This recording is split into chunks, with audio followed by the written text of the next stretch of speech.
టాలీవుడ్‌లో చాలా రాజకీయాలు జరుగుతూ ఉంటాయి. పైకి పెద్దవాళ్లుగా చెలామణి అవుతూ కులాన్ని అడ్డుపెట్టుకుని పూట గడుపుకునే వాళ్ళు చాలా మంది ఉన్నారు. అవసరాల కోసం అడ్డదారులు తొక్కి అవసరాలు తీర్చుకునే వాళ్ళు ఉన్నారు.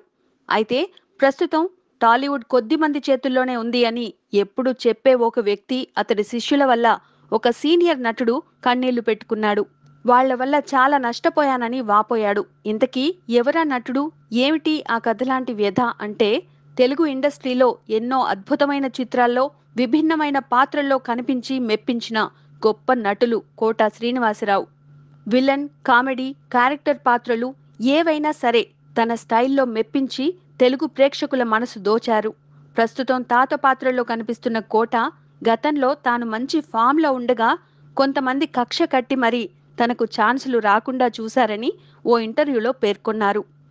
ఈ మధ్య ఒక టీవీ ఛానల్‌కి ఇచ్చిన ఇంటర్వ్యూలో మాట్లాడిన కోట తనను ఇబ్బంది పెట్టిన వారిలో ఇద్దరు ప్రముఖ వ్యక్తులు ఉన్నారు అని, ఆ ఇద్దరు ఎవరయ్యా అంటే దర్శకులు దాసరి నారాయణరావు, మెగాస్టార్ చిరంజీవి అని ఓపెన్ అయిపోయారు.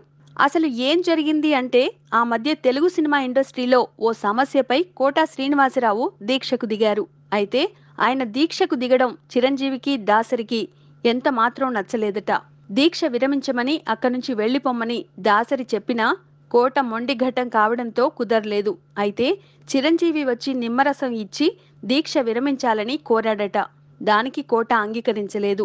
దాంతో అటు దాసరి ఇటు చిరు కోటని టార్గెట్ చేశారు. కట్ చేస్తే వాళ్ల సినిమాల్లో కోట శ్రీనివాసరావుకు ఛాన్సులు లేకుండా చేశారు. అయితే ఇది అప్పుడెప్పుడో జరిగిన విషయం. మొత్తంగా పైకి పెద్దవాళ్లలో నటించే బడా బాబుల్లో ఇలాంటి చిన్న చూపు చూసే అలవాటు కూడా ఉంది అని కోట ఎపిసోడ్ చెబుతోంది. Please subscribe. Hi, it's me Purna. Please subscribe.